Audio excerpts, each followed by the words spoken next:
Hello and welcome. Today we've got this Mini Cooper S 2003 for a service. The service consists of oil filter, air filter, spark plugs and new oil. First thing we'll do, start her up, let her run, get up to temperature.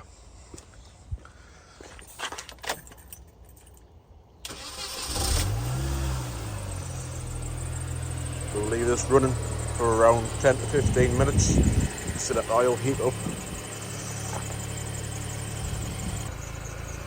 With the car now up to temperature, we'll put it on the inspection ramps for easy access to the oil sump. There she is, up to temperature.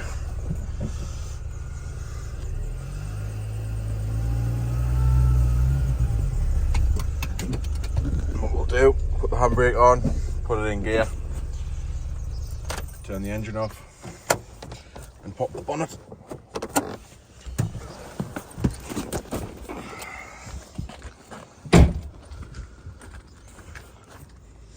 Bonnet latch just under the right side headlight, just there.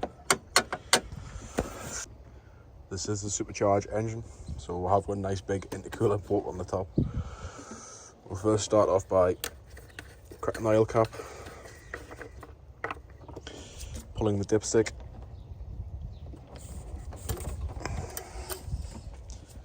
and we'll head to the oil filter round the back, which is a 36mm nut. We will crack this off and allow the oil to drain to the sump. That's the oil filter cracked off. Once it's cracked off, you should be able to use your hand just to work it out. Don't take it out all the way, just to allow, like you say, the oil to drain out of the filter housing into the oil sump. You will require a short 36mm socket or a big spanner, adjustable, etc. So that's that cracked off. Next we'll head underneath, start dropping oil.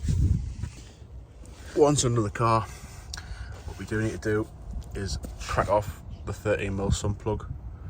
Unfortunately, in the past this has been rounded off, so we'll have to use a round off socket. So what we'll do is tap this on with a hammer, use a bar and crack the sump plug off. With the round off socket tapped onto the sump plug, we can now crack the sump plug off like so. Get the oil drain lined up and take our sump plug out. This has got various oil leaks, which the customer will be noted about.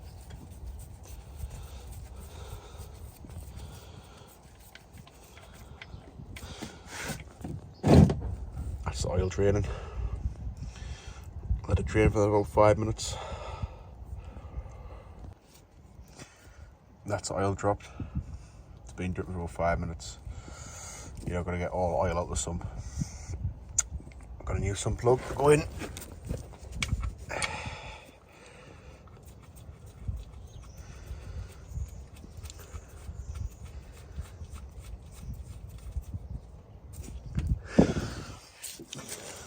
Get our ratchet, give it a little nip.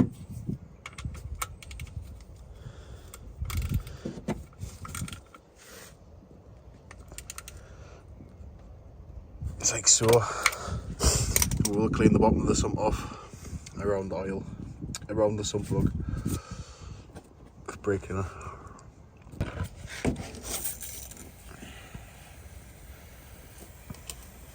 As I was saying, it has got multiple oil leaks, so I kind of clean all the oil off, unfortunately.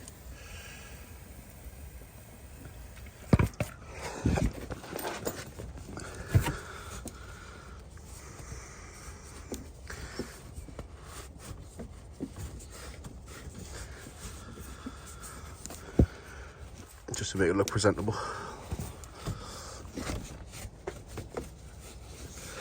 So the oil leaks will be investigated further. I will make a note of the customer That's the bottom end done. Back at the top. Now back up the top. Fully remove the oil filter. As the oil out the oil filter housing should have drained out in the sump. So it'll make it a little bit less messy.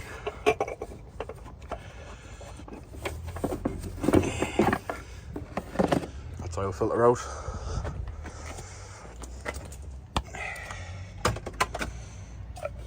Old oil filter. We'll give the housing a clean out. With the old oil filter removed and the housing cleaned out, we'll now change the seal. To do this, give it a little nip with your 2 fingers. Finger underneath the seal and lift. Pull seal out. In the box will be a new oil filter, which will clip in like so, and a new seal to make sure the seal lines up with the seal hole all the way around. What we'll do is get a little bit of grease, just multi-purpose grease will do. Just go around the seal of the air filter housing, just give it a light coating. Now it's ready to go back in the car. And back of the car, got the filter housing.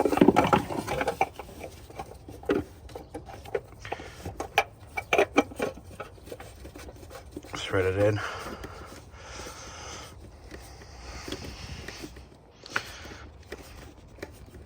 And was it give it a nip? With the oil filter nipped up, we'll now start putting oil back in.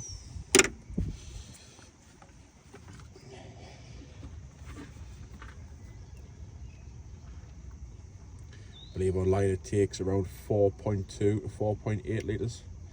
So we'll just start off by putting around 3.5 in and use the dipstick to measure as we go, so we don't overfill it.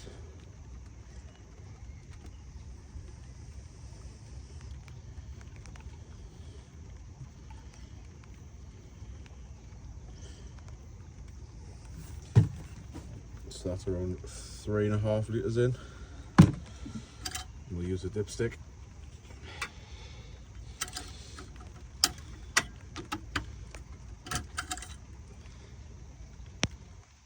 We're not even on the dipstick as yet. So we'll put another 1/2 litre in.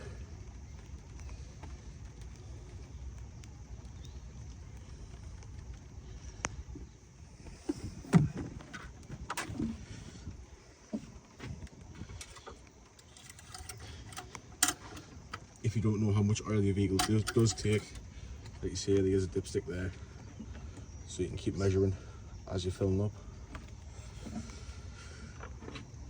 I'm still not sure on the dipstick as of yet. Another 1/2 litre in.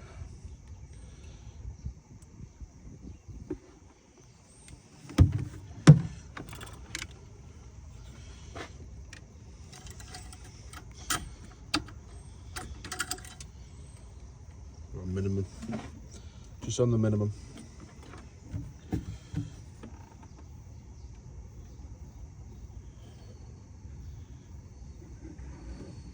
So that is the full 5 litres in.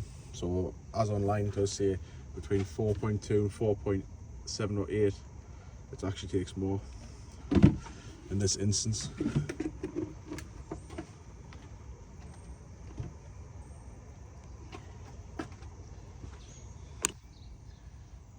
With the car being sat on the level, it has gone up to the maximum. So what we'll do now is put the dipstick back in, put the oil cap back on,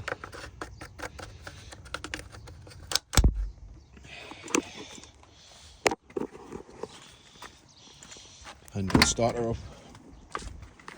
Check the oil pressure. No lights on the dash, etc. It did have an engine management light on when it did come in. You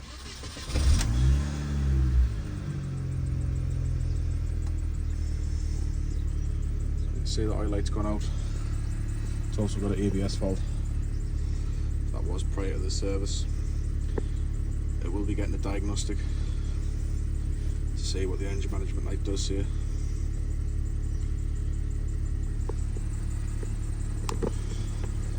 So we'll jump back out and leave it running.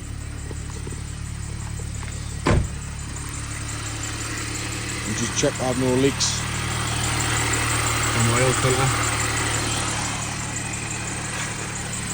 Off on the sump plug, which all looks good to me. So we'll knock it back off and recheck the oil. Just let it sit for a couple of minutes. This would have been sat for a couple of minutes to allow the oil to sit. I'll now take another reading. And the oil is about 3/4 in the dipstick. You can run it up to the maximum. Some people like to keep it between maximum and minimum. I'll leave it where it is, as the customer has supplied me the oil and I have got none left. The next job in hand is the spark plugs. You can get the coil packs out with the intercooler being in the way. Some people do like to remove it for easy access, but I'm happy enough to do it with the intercooler in place. So with 4 spark plugs, 16mm. So with a 16mm spark plug socket, we'll put it down the bore, cut the spark plugs off.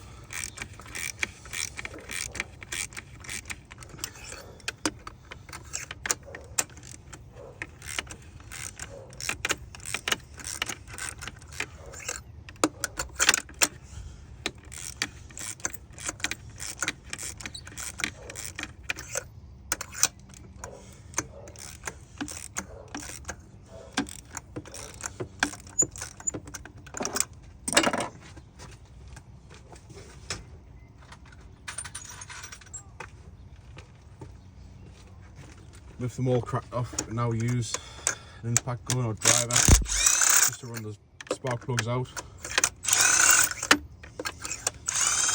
I'd advise to crack the spark plugs off before using it, so we don't smash the porcelain, risk any porcelain going down the cylinders.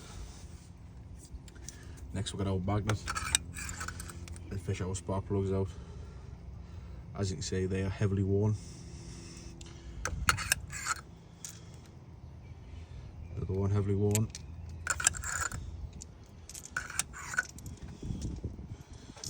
Four spark plugs, NGK.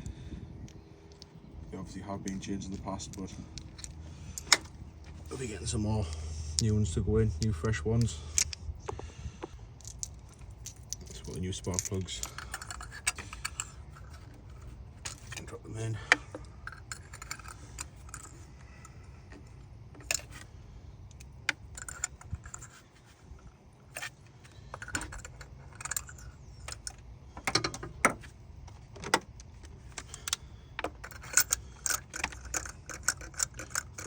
Thread them in by hand.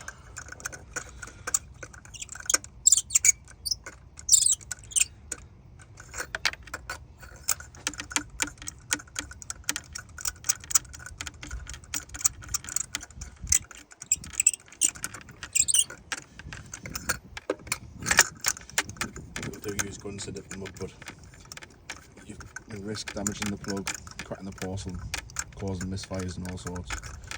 So the best way is run them by your finger with your hand and then we'll nip them with a ratchet.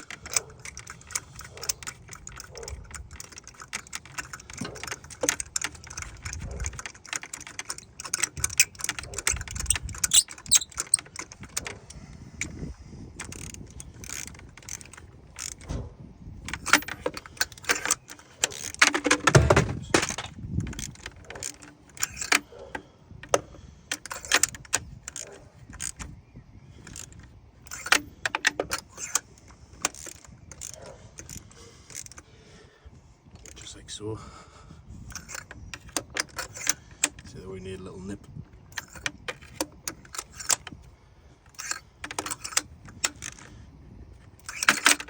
Oops. With the spark plugs in and tight, we can now put the coil packs back in the way they came out. They are numbered 1 obviously 1, 2, 3, 4, and it runs 1, 2, 3, 4, so they need to go in the correct cylinders for the firing order. So that's 1, 4, 3, 2,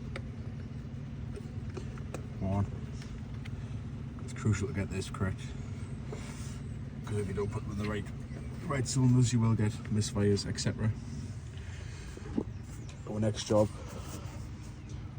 we're changing the air filter. So we'll change the air filter. First, you need to take this clamp off, flat blade screwdriver.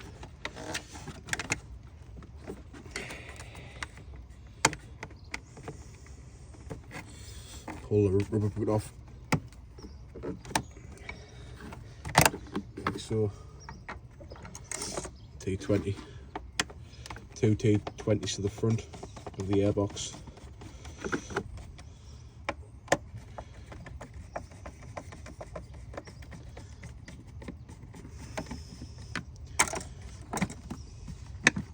Remove the battery terminal, the jumping point.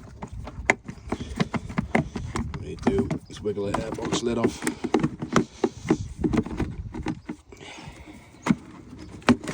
Like so. This is 2 hooks down the back, red hooks on. So yeah, all air filter out.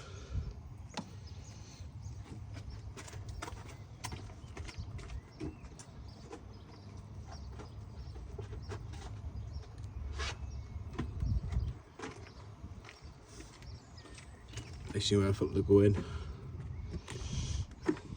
Make sure it's nice, located nice. Put the airbox lid back on. So put the box in, pull it forward so the back hooks in, and then tighten 2 T20s on the front.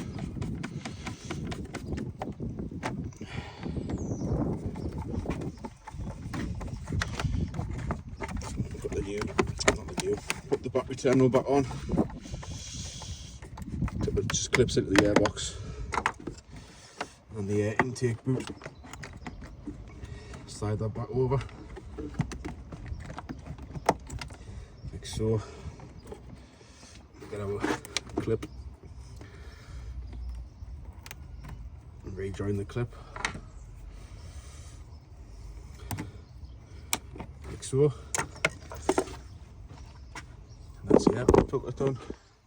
So we've changed the spark plugs, the air filter, the oil filter, and the oil. We'll now go inside the car with the computer to do a diagnosis of the 2 lights on the dash, the ABS light and the engine light.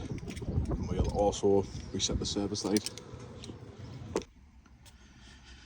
So once inside the car, to reset the service light, what you need to do is press and hold the trip button. Turn the key to number 1, ignition 1, keep pressing it, holding it, service menu will come up, press and hold it again, and we should get a reset on the left hand side, let go, press it once, ignition off, that's a reset of the service light done.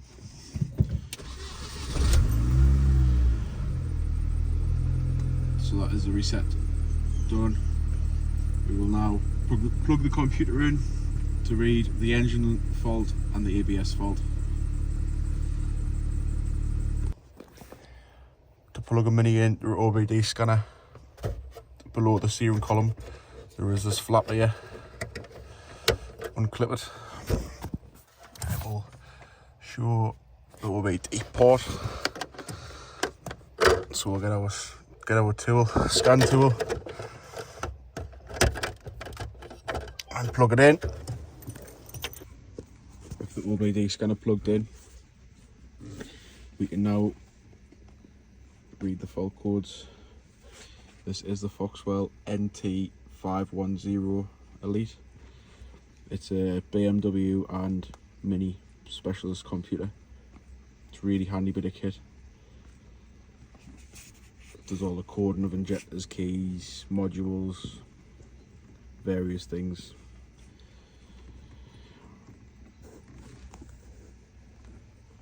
So let's pick the VIN up there on the auto VIN.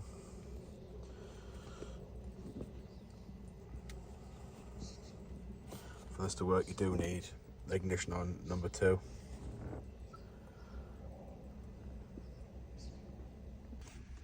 So once it has picked up all the modules, we want to go into diagnostic, quick scan. As you can see, it's going to read 13 modules.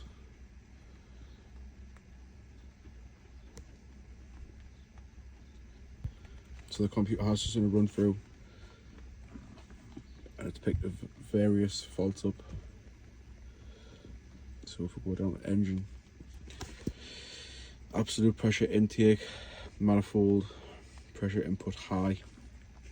With this being a supercharged engine, it could be something to do with the supercharger, or the intercooler on the top could need a service. We go down to the ABS. We have got wheel speed sensor, front right, front right, front right. So this could be down to either the wheel speed sensor itself, or this could be down to the wheel bearing, because there's a magnetic pickup ring on the back of the bearing, and they do tend to corrode and give it a false reading. So we'll try to erase the codes we have, see what happens, see if they do clear and stay off. If not, they will need further diagnosing. I will be making the customer aware of what has been found on the diagnostic. So with the faults cleared, the engine light has cleared and stayed off, the ABS light has not cleared and the light's still on. This means we will have to investigate the right hand side front ABS sensor or ABS pickup ring. I will make the customer aware of what we found on the diagnostic.